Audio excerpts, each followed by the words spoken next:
I've been tired of these plants. Let's do this. Not at this time of the year though. Look at all those cayennes. Can y'all see? Why are the flies still out here? Hello, welcome to Yellow Door Urban Homestead. I am Asia, and I'm an urban gardener growing in a small space out in my backyard. And today, I have decided I've proven my point to myself. I more than likely cannot grow tomatoes starting in July and get them to ripen before the first frost. Why have I come up with the fact that I've proven this point to myself? Because we get a frost next week and I don't want to be outside after it gets super cold, right? So maybe we get our first frost and it warms back up, but maybe we get our first frost and it doesn't. And so today we are pulling the tomatoes and we are pulling the peppers and we are pulling the roselle that is left in the garden. Also, I want to show y'all something. Sneak peek. Anywho, that's what we're doing today, y'all. I don't want to prove the point to myself no longer because I also know that I don't want to be out here pulling things out, because once I get all of this stuff pulled, all of this stuff harvested, I also need to go through and amend the bags.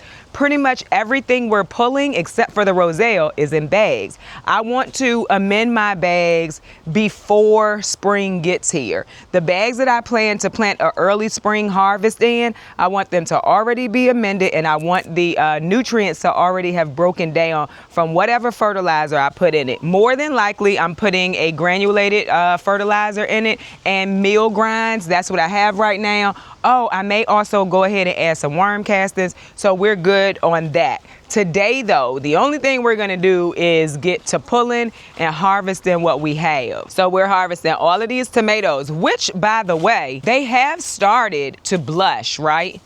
So I think June is definitely fine. I just don't think I want to push it to July. So that's what I learned. I can do a second flush. I probably want to do it in June. And so a lot of y'all have given me suggestions. I most definitely am going to have some fried green tomatoes.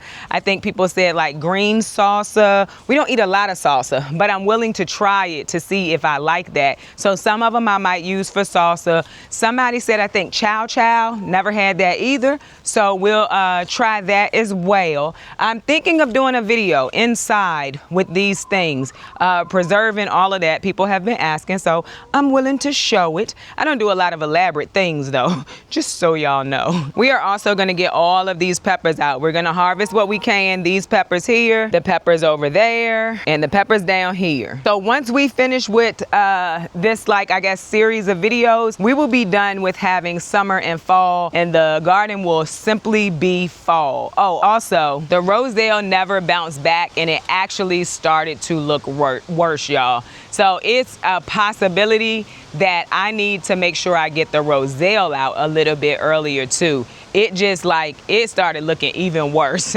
And so I'm now thinking it wasn't a frost or a freeze. It could just be dying. I have no idea. Maybe it's not like frost freeze weather, but this weather is just too cold for it. Last year I did leave them until the frost and they were fine. So I don't know. But y'all, let's get to work.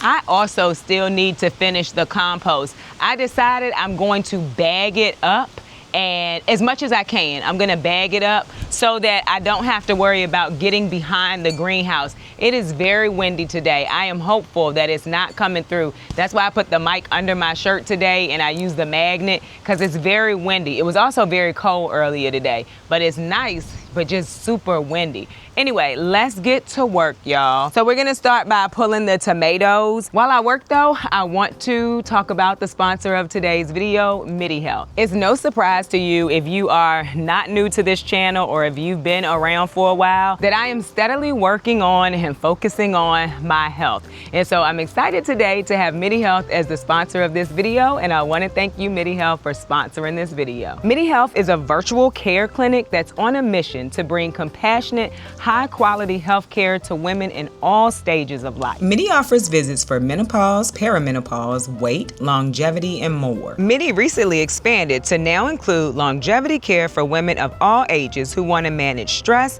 prevent health issues, or just feel like themselves as they age. You can enjoy virtual, no-rush visits from the comfort of your home, and Midi is accepted by major insurances in all 50 states. Getting started with Midi is as as easy as booking your virtual visit, meeting with your clinician, and discussing your symptoms and/or health goals. If any testing is needed, Midi will help organize it at a local center. You'll receive all of the virtual follow-ups you need to dial your treatment and take preventative steps. This May, Midi started offering longevity visits. I wanted to take proactive steps to optimize my health and reduce the risk of age-related conditions. Somebody over here mentioned auntie the other day, right? And I was thinking, you know what, girl, you are getting to auntie age. Scheduling my Hopewell longevity visit was simple and easy. I met with my clinician and discussed my goals. And I'm gonna be honest with y'all, I am one of those people who needs a person to be straightforward and honest with me about my health. My clinician met me where I was, and we started to focus on next steps with a personalized lifestyle change plan. I appreciate my clinician for listening to me,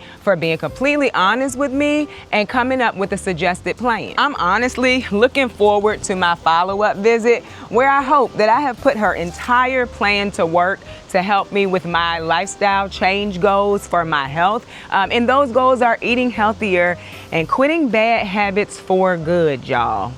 For good. I chose to do the Hopewell longevity visit, but in addition to the care mentioned earlier, Midi also offers visits for hair, skin, mood, memory, sleep, and more. They offer hormone and non-hormonal treatments, weight loss medication, supplement, and integrated therapies, as well as lifestyle support and coaching. Midi has a team of experts who focus on providing personalized, convenient virtual care for your health needs. If you're looking for personalized, compassionate care that's covered by major insurance, click the link in my description below to schedule a visit with Midi today. And I want to thank Midi Health once again for sponsoring this video. Well, there goes our green tomatoes, y'all. We have some that are blushing, but most of them are green. So we're gonna have to figure out what to do with them. But listen, that's a lot of tomatoes, and I like fried green tomatoes. But like I said, we're gonna try some other stuff. So now we're gonna pull these plants out because it is time. Honest truth to y'all, I've been tired of these plants. I just needed to know, like, can I plant them in July or do I need to plant them in June? I have decided that I need to plant them in June. I think I learned, I didn't decide it. So the way I like to do it is I like to cut it first, and then I'll come back and get the roots out, but I like to cut it because then I can go ahead and pull the stake out easily and the whole plant up and out. So we did have some of the clips on here. We're gonna take those off. They're good to reuse. I think that might have been all that was clipped. I think we're good. So I just like to pull it out like that, and then we'll go back through. When it's time for us to amend the bags, that's when I'll go ahead and make sure I pull out all of the roots so I can amend it. Another tomato. They were all in here. They did good. All right. And I'm probably gonna cut these tomatoes up and save them for the worm bins. I'll be able to see the garden, the fall garden now, y'all. I'm pretty excited about that, honest truth. I love these tomatoes, and you know, these plants did really good. Just as a reminder, these are the Homestead variety. So this is definitely what we'll be planting next year too, because they did really good. And they didn't get too big and they weren't shading things out. I'm definitely gonna do these next year. Now, this is why it would be good to have a compost pile. I'm still not gonna put it back up. But this would be why, because all of your garden waste would have somewhere to be put. You can always just put it on the curb too, but it would do better going back into the garden. I just don't have it in me anymore. I could also do a chop and drop. I could cut this up and put it onto the garden too. There's other options I could do other than composting, other than putting it on the curb. These are done. We're excited. We will come back through in the next video and amend all of these bags, get some straw, put them to sleep for the whole entire winter. Let's get these. I did keep the Brad's Atomic grape tomatoes at this point because I want to save them for seed. There were some that were fully ripened that had started splitting, but I'm just gonna take them in the house, put them in some water, let them ferment, and I'm gonna save them for seed. Because the Brad's Atomic grape have been in here since I planted out the first part of the year. So April or May. They did really good. It is said that the longer you let a variety grow in the garden, it produces better. So definitely keeping them. Is there anything that you tried at the end of summer that you learned something from. I definitely learned something good here. I'm excited. And the tomatoes that were down here were Carolina Golds. They did pretty good too. They didn't get that big. I don't remember what they look like on the package. They probably won't be my June planted tomatoes for next year. But all of that's gone. We love it, y'all. All right, we're gonna move on to the roselle. It just doesn't look like we got anything like talking about. There's a few of them on here. The roselle seed pod in there. So I'll keep it maybe for the seed pods. I don't know if y'all can see that. It hasn't dried out yet, but these have already flowered. So I don't know. We're gonna keep them, see what we can do with them, but there just isn't a lot of them. They're very small. There's a lot on here that's still about to flower. I just can't be bothered with it. I can't be bothered with it no longer, especially when I know we about to get a frost, y'all. It's a few that's nice sized on here though. I can at least try it in tea this year. I have some that's like dried in the house. I just wanted enough to make the, I want to say it's a Caribbean drink, an island drink, but I guess I'm just gonna try it at this point. I see people like literally just eating them off the plant. We're gonna keep them. That's all we got, y'all. We about to pull this down though. Had a huge stalk, y'all, but for whatever reason, it just wasn't able to make it. Like, this thing is thick. So we just gonna try pulling it, cause cutting it, like, it was very thick. Let's take these stakes out first. Let's see here, y'all. Oh my gosh. I guess I should be glad it's in a raised bed. Oh, it's got a really big root system. That was a part of it right there. Look at that. That was a part of the root system and I didn't even get all of it. Good to have it gone. There isn't much else on here. I'm gonna put it over here by the compost pile. Something I'm definitely gonna have to break up. The roselle is gone for the year. So now the only thing we got left in here is elderberry. That thing's all over the place. Let's get the peppers done, y'all. Let's do this. Y'all, I pulled this whole pepper out of here and forgot to press the record button. Anyway, those are the peppers we got off of it. It was a poblano pepper. So I'm just cutting them the same way I did the tomatoes, pulling off any good peppers. And then the tomatoes, I also threw them over in the compost area because I want them out of my eye's view until I can get around to cutting them up or doing whatever I'm gonna do with them. So that's what we're gonna do with the peppers. So this was a cayenne and a poblano. We only got a few poblanos off of it, and that's okay. It's the end of the season. If I'm honest, I'm very happy to be doing this. Let me know in the comments, are you still waiting on your first frost? Did you already get your first frost? Were you able to harvest everything that was left? Let me know in the comments how it was going. Also, y'all, this golden Marconi has started to blush. We love that for me. So that's going in the house. My elderberry cuttings didn't do good, y'all. Just so you know, we'll have to try that again. But I already told y'all I could kill some elderberries. I have done it several times. This still has some tiny ones on it. I'm not gonna worry about it. I honestly think this is supposed to be a Jimmy Nardello. They ain't nowhere near the size of a Jimmy Nardello. I could give them to the chickens though. I think this was a fair or zone. Lots of flowers on it, but never made it to an actual pepper. Yeah, lots of flowers. That's kind of sad. Not at this time of the year though. At this time of the year, they need to be up out of here. In my opinion, for me, I got tired of them quick. Oh Lord, something been down there eating that. But these are the habaneros. Some of them, well, one of them ripened, the rest of them not so much.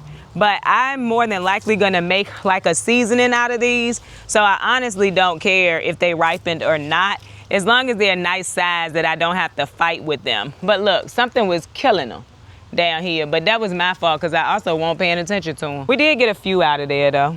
Into the basket they go. So glad I decided to put these quick tent beds in.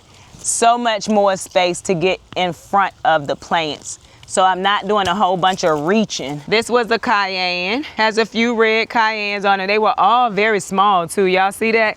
It was time. These plants was sick of it. They were sick of it and it was too cold. This is a monster right here, baby. That thing is huge. Let's go with these shishitos first. Did we have some? Yeah, we got some on there. I'll take the small ones of these too. they're good either way, in my opinion. This monster right here, we're gonna try to get them off before we pull this out. This was the golden Marconi. This would be a perfect plant, I believe, to overwinter. I'm just not overwintering nothing this year. This had a lot of flowers on it too. There go another golden Marconi down there. Something was also eating it, but I could cut that off. That's not a big deal. As long as it's not still in there.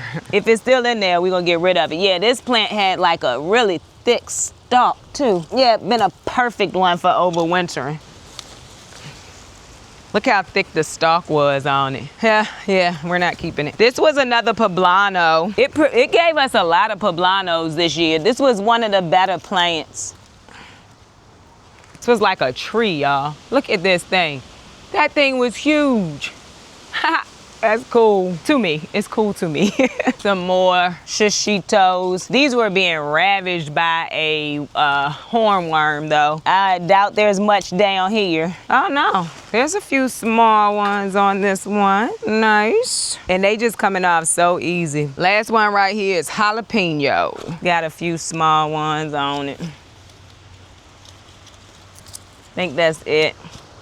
That would have been a good one for overwintering too. And so these bags will house tomatoes at the beginning of the spring. My peppers always end up here at the end of the year. There were 4 different stems on that. It was a good plant. This one is one that actually produced all year long, even with ants and aphids. All right, moving on. That's the amount of peppers we got from it.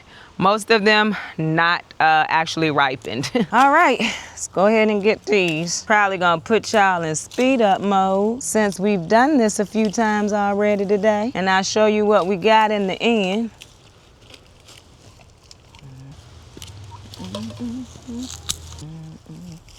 Now, what I will tell you is this about to take forever. We got a whole bunch of cayennes on here. They're not ripened, but there's a whole bunch of cayennes on these plants.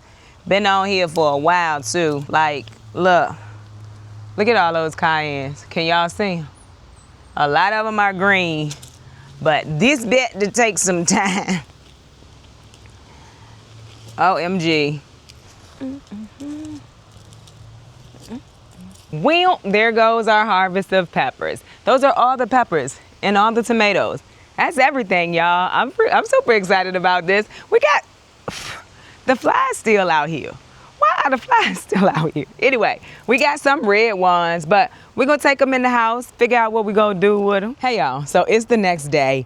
I have been working my butt off. I was gonna go ahead and add amending the bags to this video, but y'all, I did start amending the bags, right? So I started amending the bags with the compost over in the compost area so that I could clean it up. But then I started focusing on the compost pile. It is later and I am tired. So I'm gonna go ahead and end this video here, but next video, we have made some changes to the homestead. They are so, like, I love it. I was like, oh my goodness, this is much better than the way I had it set up. And this is why I don't do a lot of things permanently so that I can move them. So in the next video, I'm gonna show you how we amend the bags. I saved 2 so I could show y'all because I was gonna come back to it and record, but I didn't. So next video, we're gonna amend our bags, put them to sleep for fall, and I'm gonna show y'all all the changes that I have made to the homestead. And I just actually love them. But anyway, I hope that you enjoyed this video, and if you did, don't forget to like, share, and subscribe. Don't forget to visit me over on Instagram where I post about the things going on in my garden almost every day. Bye y'all.